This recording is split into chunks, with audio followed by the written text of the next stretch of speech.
Hello, Patriots! This is Living with Liberty, your source for common sense and truth. Bringing you insight from outside the mainstream, I am your host, Ryan. Today we talk back to school insights for ensuring your kids are getting the education they need. We'll talk about defeatist Mitch McConnell and why he's whining about the candidates that have won primaries. We'll talk about why American institutions should not be trusted. And we'll finish up with the absurdity of forgiving student debt. Next on Living with Liberty.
Back to school time. Some of your kids have already started.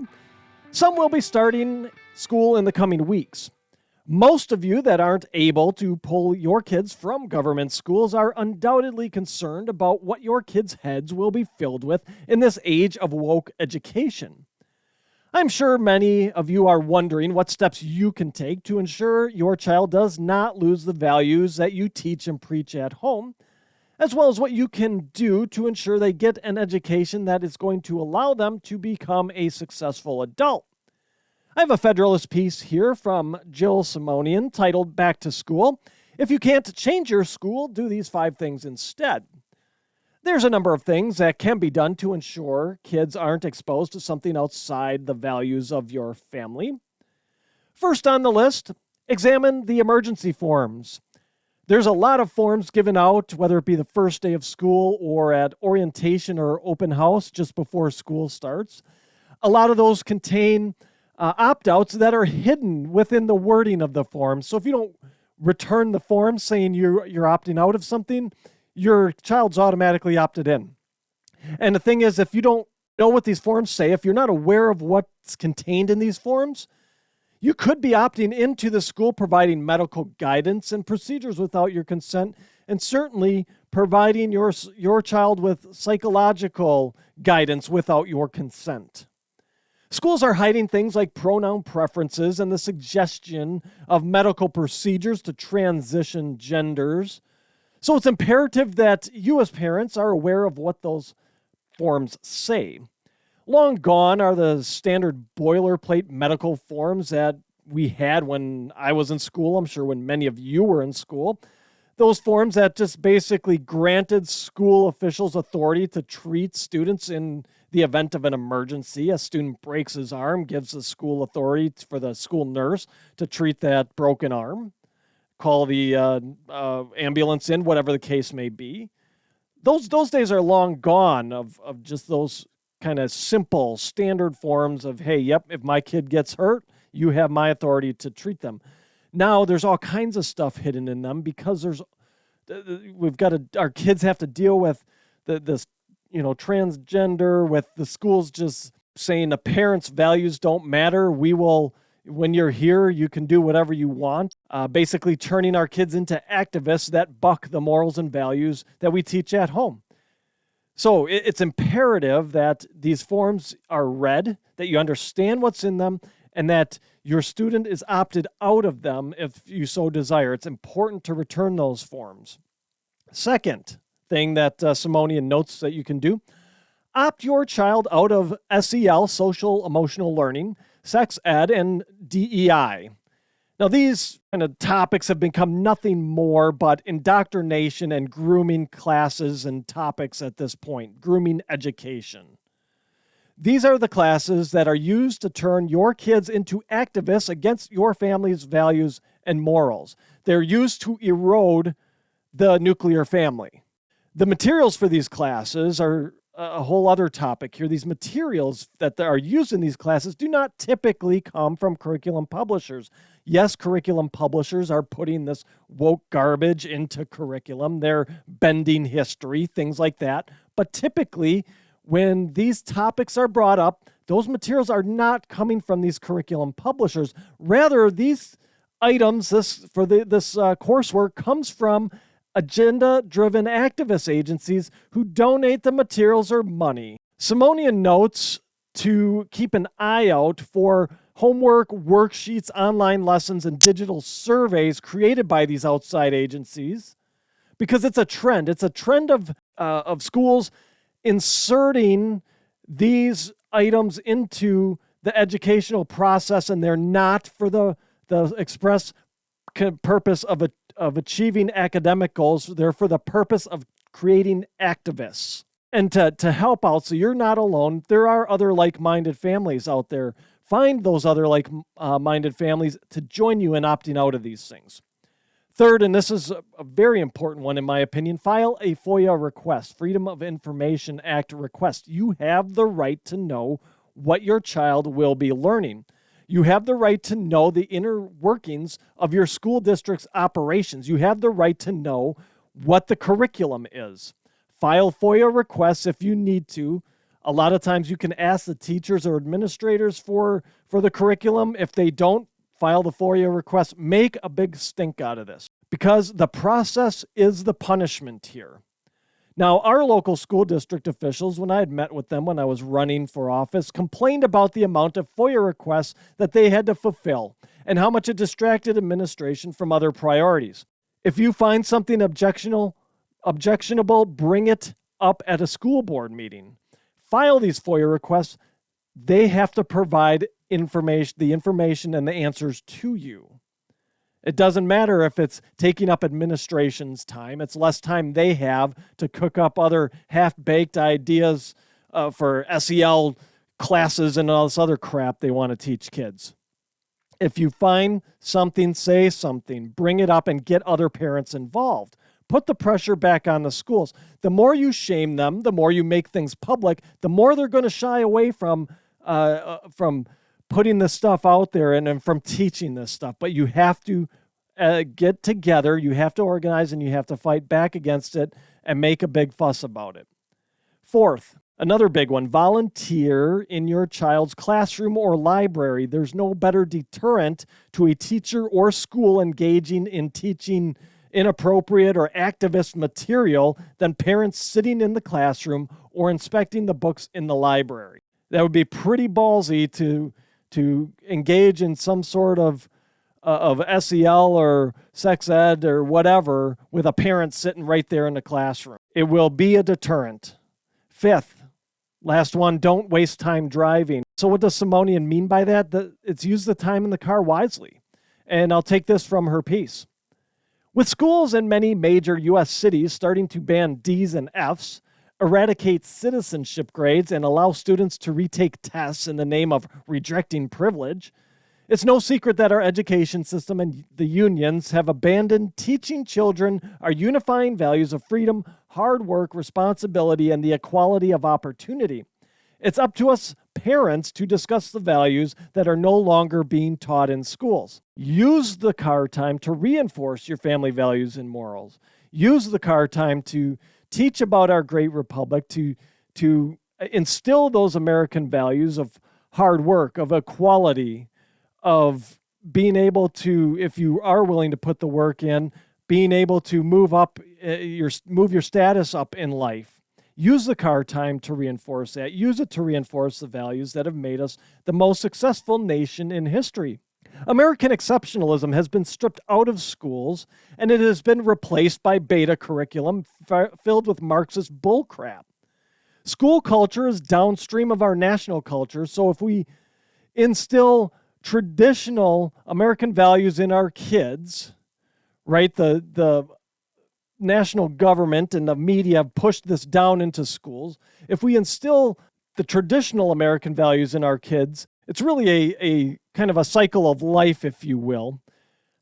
Yes, school culture is downstream of the national culture. Stuff seeps in there. But if we can change it, it'll circle back around. As those kids grow out of school, they become adults, they start pushing those values back into the system. So it's circular at the end of the day. We have to be willing to do the work to teach our kids, to instill the values in our kids so they come out of those schools strong, that they fought back against this Marxist garbage. They didn't let it infiltrate their head, and they can propagate those American values back through our society.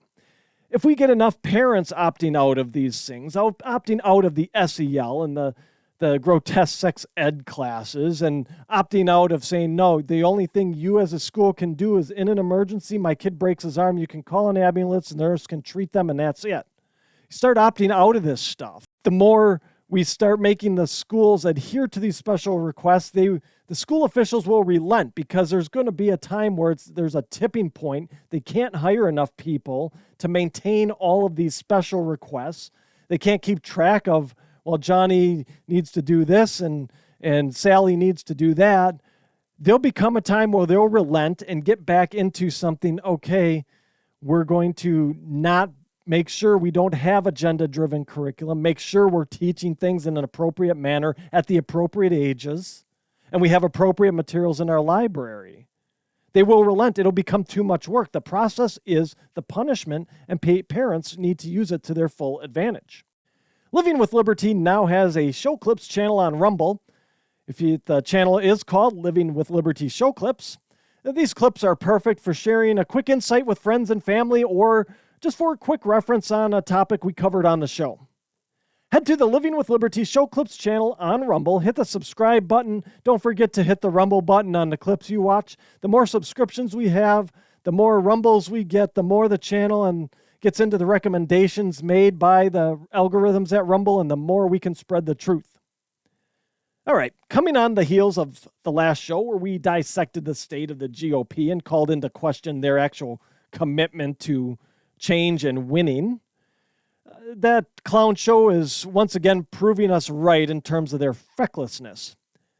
Mitch McConnell is already at it with his defeatist attitude. The establishment is under attack. There's so many patriot candidates winning across the country, and Cocaine Mitch doesn't like it.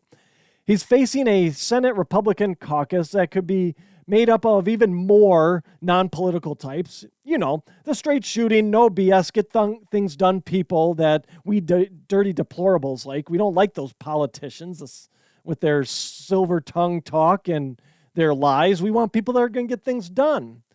Mitch's big problem with them is that they won't be likely to genuflect at the altar of St. Mitch McConnell, so he seems to be doing his best to torpedo some of their chances. I have a Molly Hemingway piece here titled, "Come on, Mitch McConnell, Republicans need you to step up and lead." Mitch apparently doesn't like the quality of candidates that we the people have picked. This is what Mitch McConnell had to say when he was asked about the GOP's chances in November, particularly in the Senate. "I think there's probably a greater likelihood the House flips than the Senate. Senate races are just different. They're statewide. Candidate quality has a lot to do with the outcome." So he's calling into question candidate quality. Now, if the candidates weren't of a certain quality, they wouldn't have been elected in, period. And now that's a generality, of course, but the trend of the country has been to go towards patriot candidates, America First candidates. Mitch doesn't like that. His wife's got big dealings with China and Chinese shipping company. Now, what I'll do is I'll put on the Mumbles McConnell translator here for you and tell you what he's actually talking about. Now, it's the America First movement, as I mentioned before, and it's gaining more steam, not less, particularly after the raid on Mar-a-Lago. Establishment Republicans are being voted out in greater numbers than ever. This poses a threat to McConnell's hold on party leadership in the Senate in particular, especially if they take the majority in the Senate. He's not the most popular Republican figure nationally. In essence, a lot of people can't stand him. And he has, at best, mixed reviews within the Patriot crowd, and I'm probably being overly gracious with that statement. I don't know that there's too many Patriots that are Mitch McConnell fans. And the biggest thing here for him is the threat of power, or the threat of lost power. That is what he fears the most. He'd rather stay comfortable being the leader of the minority party in the Senate than possibly not being the majority leader. That's the story playing all throughout the Republican Party establishment. The establishment's tightening their grip. They can't stand the thought of losing power. They'd rather cling to their power than do what's right for the people and for the country. Now, instead of realizing a change is going on within the party, within our country, and working with those fresh ideas, melding those ideas, the establishment class stifles them because it's not their idea, so it can't be any good. And what they do is they run dirty campaigns against their challengers just to try and maintain their grip on power. And they do this all the while alienating people who actually would consider aligning themselves with the party and actually would consider voting for them should these establishment candidates win out over the Patriot candidates. Now, you heard me in my last show say, we have a local candidate. I will never vote for him again, nor will I vote for anybody associated with him again, because he ran a dirty campaign, didn't run it on the issues. He ran it on his accomplishments from 10 years ago and smeared his opponent. That crap doesn't fly anymore. Now, what I think here will happen is I believe Republicans will get a pass in 2022 and 2024 just because things are an absolute dumpster fire right now. The Democrats are just that awful. Our country is in shambles. But after that, all bets are off. As I said in my last show, the GOP risks irrelevance if they don't bring the Patriot wing of the party into the fold, bring them in closer and start listening to and implementing some of their ideas. I'm not saying all the Patriot ideas are great. I'm not saying all the establishment ideas are great, but pick the best ones of both and let's move forward with them. Anyway, back to old Mitchy boy here. Are people really that masochistic that they would vote for the same crap in the Democrats, especially when NBC's Right Track, Wrong Track poll shows that 3/4 of Americans are saying that the country is on the wrong track? 75% of people say, surveyed, and this is an NBC poll, it's not some right-leaning poll, 75% of people say the country is on the wrong track. This is a golden opportunity for the GOP to flip a bunch of Senate seats. Now, Hemingway notes that there are 8 toss-up seats of the 14 seats that are expected to be reasonably competitive. Roughly a third of the Senate gets elected every 2 years, or is up for re-election every 2 years. So it's about 30-ish seats, I think, this year. 14 of those seats are reasonably competitive. You have your solid red, you have your solid blue seats. You've got 14 reasonably competitive. 8 of those are viewed as toss-ups. So if the GOP could take those 8 seats, that makes up a nice majority. They'd have 58, assuming everything else stays the same with those that are running again, or the Republicans are stepping in for those that might be retiring. So 58, that's a decent majority. As it is, they only need to flip a couple of seats to take control of the Senate. But Mitch would rather play woe is me, he'd rather do that than back candidates that aren't Mitch McConnell-type candidates. Yeah, they're not.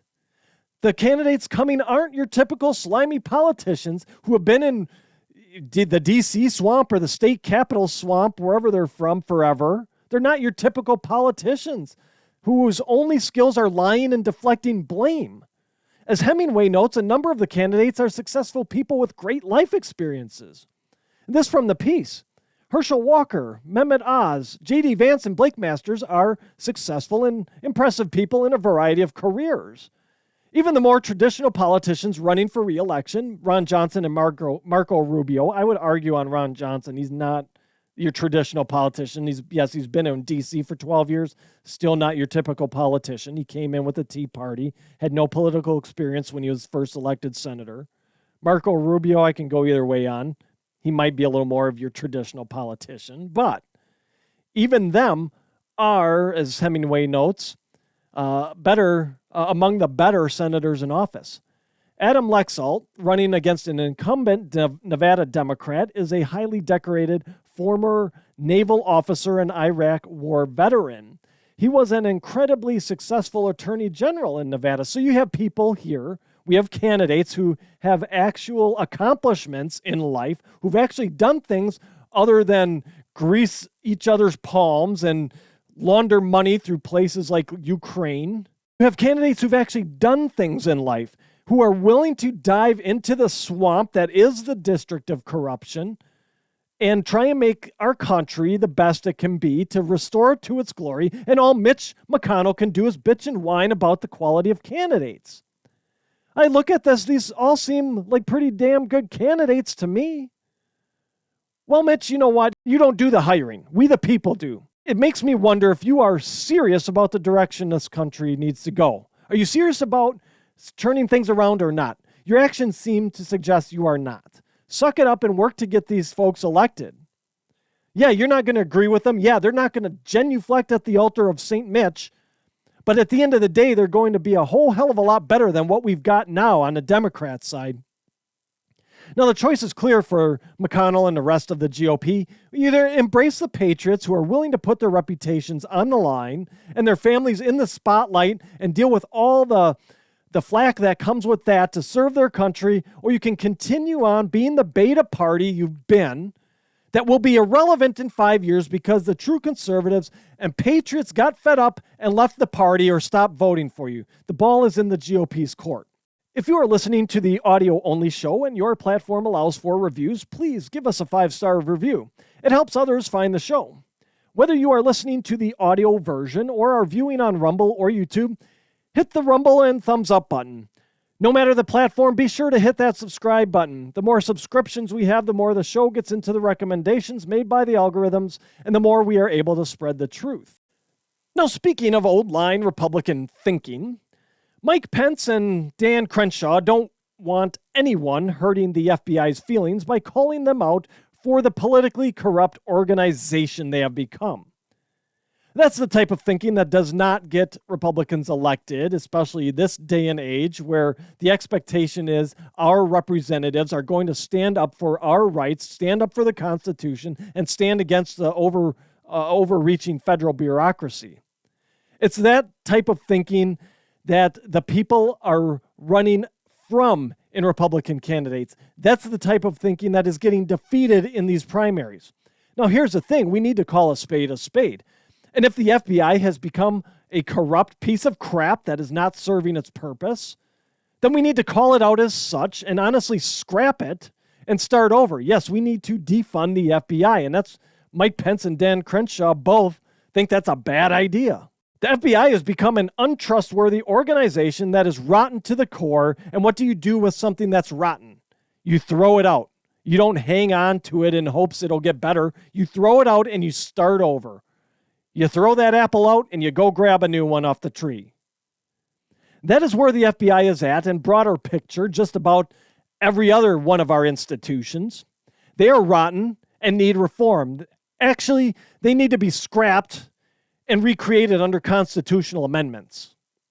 Second point, how can we ever trust these institutions again? Why would we ever trust them again?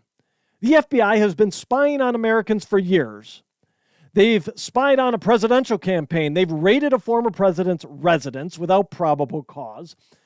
They've been raiding political enemies and confiscating documentation, computers, and cell phones unjustly. The CDC finally, after almost 3 years, finally acknowledged that there is no difference between jabbed and unjabbed people. Everyone needs to make their own risk assessments and act accordingly. And in the case of the CDC, what did they chalk their change of heart to? Changing science. I hate to tell these jackwagons, the science was clear all along. The numbers bore out that their ruinous policies destroyed businesses, have set our kids back years in their education, and has separated families. Why would you continue on in this abusive relationship with the institutions of this country? Why would anyone ever trust them again? You shouldn't. I don't, and I won't. I was already skeptical of government. Now I have zero faith in the bureaucracy. I have zero faith in the U.S. government. They've proven time and time again to be incompetent, yet we yield more and more power to them. They usurp our rights under the guise of public safety or whatever, and we do nothing to stop it because even after the government has smacked us around repeatedly, then apologize, send I'm sorry, and then they do it again, we still believe that they can eliminate the risk in our lives, so we let them take another whack at our face during their next manufactured crisis. It needs to stop. We need to get out of this abusive relationship that is the people and the U.S. government. We, the people, are the owners of the U.S. government. We need to start acting like it. We need to start holding these people accountable. We need to start scrapping the bureaucracy. We need to get back to originalist intent of the Constitution. That means the 4 bureaucracies that were spelled out, and like I said, if we want others, they're constitutional amendments, period. Okay, so let's get back to the rhinos, Pence and Crenshaw here. I have a Federalist piece by Jonathan Tobin titled Mike Pence is Wrong. FBI and DOJ rot spreads way deeper than Merrick Garland. Again, Pence thinks that we should be appeasing the deep state bureaucrats by not calling out the obviously corrupt FBI and DOJ. Now, here's what Pence had to say about it. I also want to remind my fellow Republicans that we can hold the Attorney General accountable for the decision that he made without attacking the rank and file law enforcement personnel at the FBI. The Republican Party is the party of law and order. Our party stands with the men and women who serve on the thin blue line at the federal, state, and local levels. These attacks on the FBI must stop. Calls to defund the FBI are just as wrong as calls to defund the police. The truth of the matter is we need to get to the bottom of the matter and let the facts play out. But more than anything, the American people need to be reassured of the integrity of our justice system. Justice is dead in this country, Mike Pence. It's time to end this statesman-type garbage rhetoric and get tough, Mike Pence. If the FBI needs to be defunded, and then that's what needs to happen. Scrap it. Enough with the investigations that will go nowhere. It's time for action. Impeachments need to proceed. The eradication of the FBI should be on the table. Defunding the FBI is not the same as defunding local police. A fair amount of what the FBI gets involved in could and should be handled by local police forces. But the goal is to nationalize the police force, and that's being done through the corrupt FBI. They stick their nose where it doesn't belong.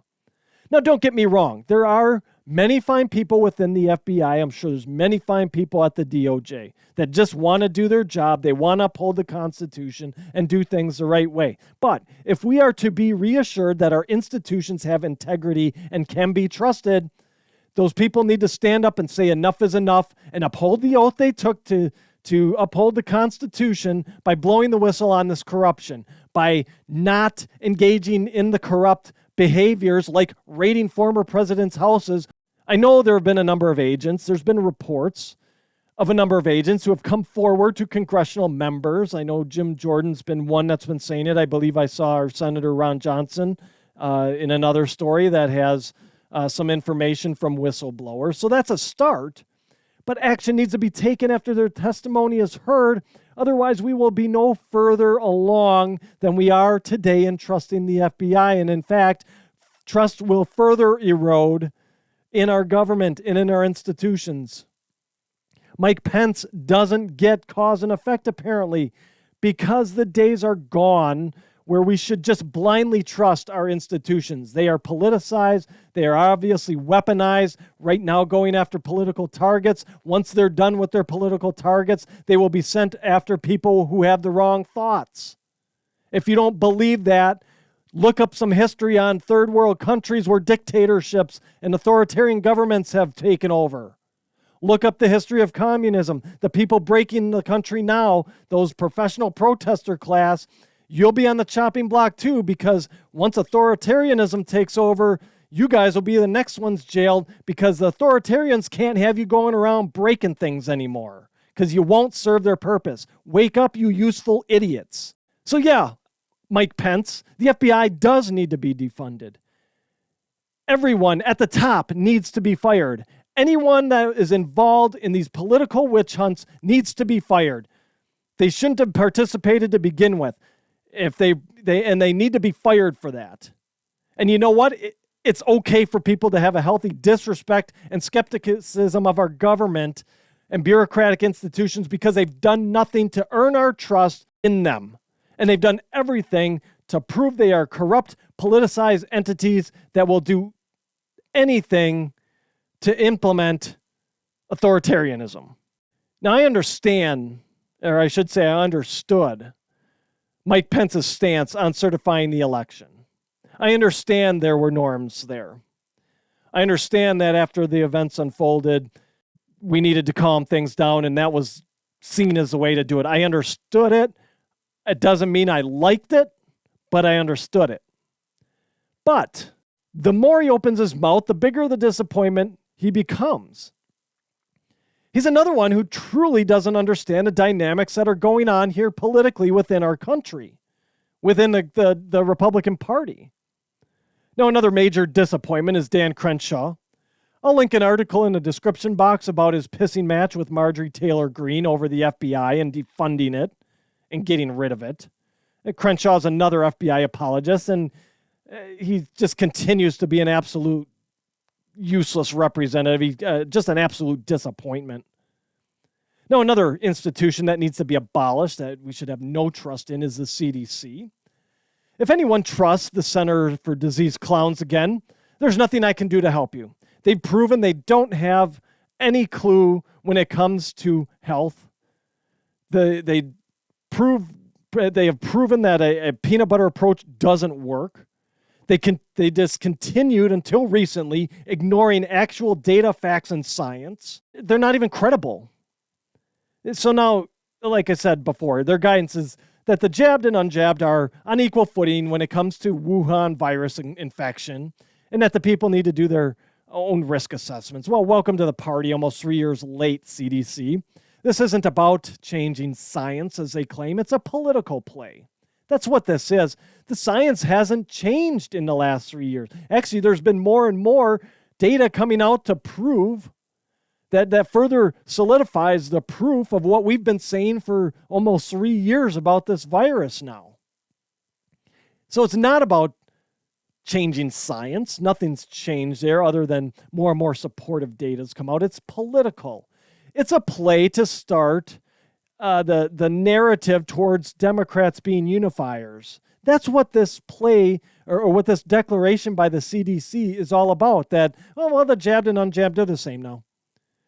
They're saying, see, the science changed and everyone's the same again. No, the science didn't change. This is political, so the Democrats can say, see, yeah, we're the unifiers. We're bringing everybody together.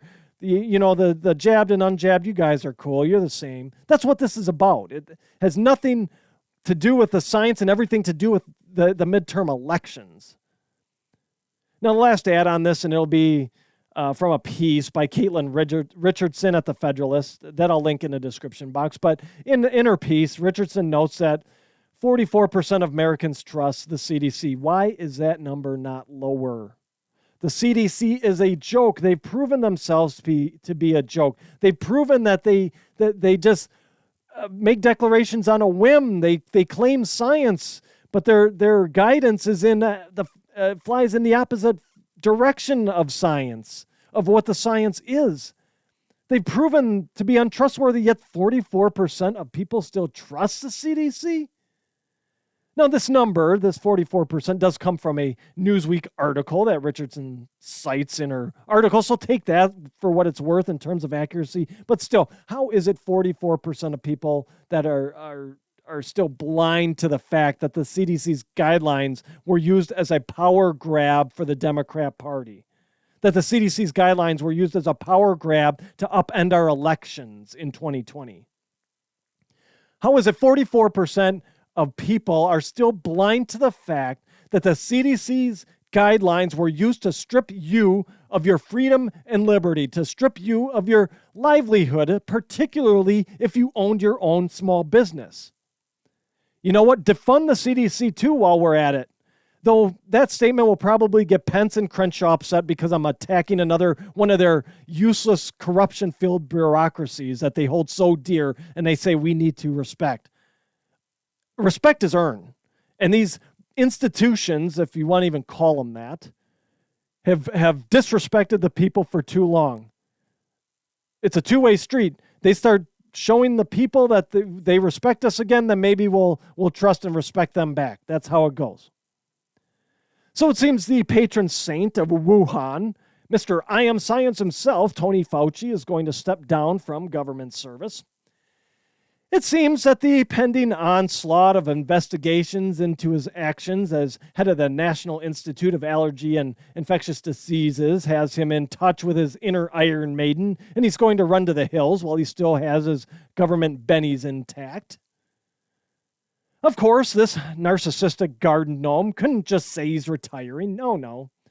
Here's his actual statement on leaving his cushy government positions. It said this: "While I am moving on from my current positions, I am not retiring," Fauci said. "After more than 50 years of government service, I plan to pursue the next phase of my career while I still have so much energy and passion for my field." All right. This dude is 81. What next phase in his career is there? Is China calling, saying, "Dr. Fauci, we need you here"? Who does he owe favors to that he's got a next phase of his career after spending 50 years in the swamp? Now, here's what I think might happen. I think what happens here is he ends up with a teaching gig somewhere, some woke university, polluting young, impressionable minds with his nonsense, painting himself as the savior of the country as it battled a pandemic. The honest truth about America's favorite fraudulent garden gnome is that every time he's been faced with some sort of national health crisis, he screwed it up. His guidance on AIDS in the 80s was lousy. It resulted in many injuries and deaths, I'm sure, because he gave crappy guidance, because he didn't know what he's talking about. And then we all know how his coronavirus guidance turned out. You know what, Dr. Fauci, just ride off into the sunset already. You're useless. Nobody's paying attention to you anyway. All right, so finishing up today as we close in on the November elections, Democrats are jamming through priorities to make it seem like they've gotten some things done as we head into midterms. They're trying to jam through the Biden agenda that he hasn't been able to get through thus far. We ended up with the Inflation Creation Act. And next up on the Biden Broken Promises tour, we have the cancellation of student loan debt. Yes, $10,000 of debt cancellation to those making under $125,000 annually. Now, this begs the question of why. Why does someone who is doing things right when it comes to maintaining or managing their student loans have to pay off the loans of someone who went and either never finished college and racked up a bunch of debt or finished a degree that has a negative net value in terms of the earning potential to pay it back? Why should someone who did things right, who maybe even worked their way through college, paid as they went, had no debt when they left college, why do those people have to pay for these societal leeches? It's not my problem that you can't pay your student loans back. Why should someone who was responsible in managing their debt or managing their college education be on the hook for someone who wasn't managing or isn't managing their debt appropriately or managing their path through college appropriately? Now, with this, of course, comes all sorts of stupid takes. And possibly the dumbest take outside of the ones I've seen by Pocahontas as to why we the people should foot the bill of those who took on unsustainable amounts of student debt comes from Nina Turner. Now, Nina Turner's Twitter profile proudly proclaims she's an educator, activist, senior fellow at something called the Institute on Race, Power, and Political Economy, whatever that is. She's a former Ohio State senator and professor. So all that adds up to one stupid take. And what she should do is she should probably add dunce to that list of mediocrity she has in her Twitter bio. Now, here's her take on student debt cancellation. FYI, student debt cancellation isn't paid for by the taxpayers. The federal government is the lender. It's costlier for the government to hold on to the debt. How effing stupid can one person be? You want to know why our republic is crumbling? The Nina Turners with this sort of thought process is why our republic is crumbling. I mean, I know that social media has exposed those among us with the lowest of IQs, but come on, this is basic stuff. The taxpayers don't pay the loans. It's the federal government because they're the lender. This is basic. Do you not understand, Nina Turner, how these things work? Obviously not. Where does the federal government get its money, including the money it lends out for student loans? Now, I hate to tell Nina Turner, but the federal government all of a sudden didn't start adding value to society in the form of a good or service that people are willing to pay for. Far as I recall, and that I know, they still have to extract money from people's paychecks because people aren't willing to just hand over and donate to the federal government. They have to take it by force. So I'm pretty sure that the federal government, that the taxpayers are the ones paying back the student loans in the event of a student debt cancellation. Now, let's be fair, maybe she doesn't bother to look at that line item on her pay stub that says federal income taxes paid. Maybe she doesn't, so maybe she doesn't know. But what a stupid take, and it doesn't, I mean, there's two stupid takes in this thing. There's this other piece on this bit of duncery that she said it's costlier for the government to hold on to the debt. There's a thing called an interest rate that's attached to those student loans, Nina, and it's somewhere in the neighborhood of 6%. My student loans are 6.38% interest. The government is making money on the repayment of the loans, just like any loan you'd take out. So it's not costlier for them to hold on to the debt. Costlier would mean that they're paying people, right? A negative interest rate. That would be costly to the government. They're making money on these loans. That's how this works. So it's not costlier for them to hang on to it. The interest rate's there to ensure that the administration of the loan is covered, the cost of that. And it's not costlier for them to hold on to the debt because the rules have changed when it comes to student loans. They've changed such that you can't have your student loan debt wiped out by a bankruptcy. That student loan debt will follow you through the process, through the bankruptcy process, and the government will get its money from you for that loan. So that doesn't exactly scream that it's too costly for the government to hold on to the debt, because if it was, they'd just let it go when people file bankruptcy.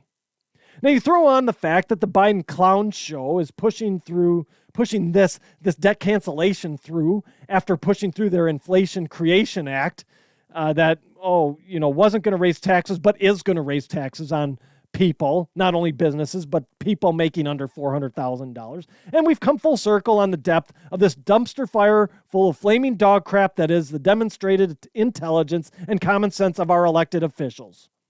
Now, to say that they have a double-digit IQ at this point is an insult to those with double-digit IQs.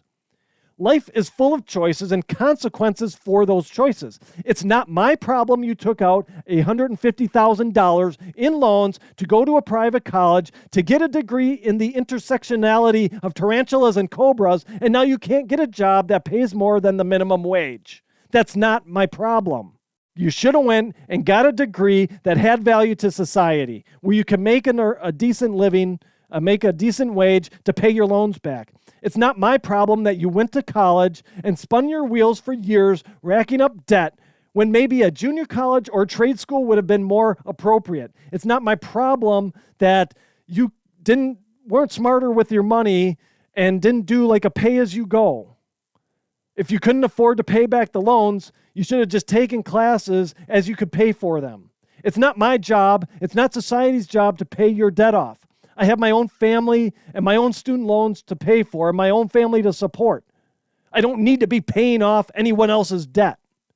Civilizations decline and fall because the stupid overruns the common sense. Listening to people like Nina Turner and not holding the idiots putting these measures forth to account will hasten our decline into irrelevance as a nation. Friends, that's my show for today. Thank you for tuning in. please check out my website, livingwithlibertypodcast.com. There you'll find links to my past shows, my original articles, as well as other resources to help arm you with knowledge in fighting off the prevailing narratives of the day. While on my website, shop my store, Living with Liberty Outfitters. Lastly, I'd be so grateful if you shared, subscribed, and left a positive review of the show should your listening platform allow. Subscribing helps us move up the charts and helps more people find the truth.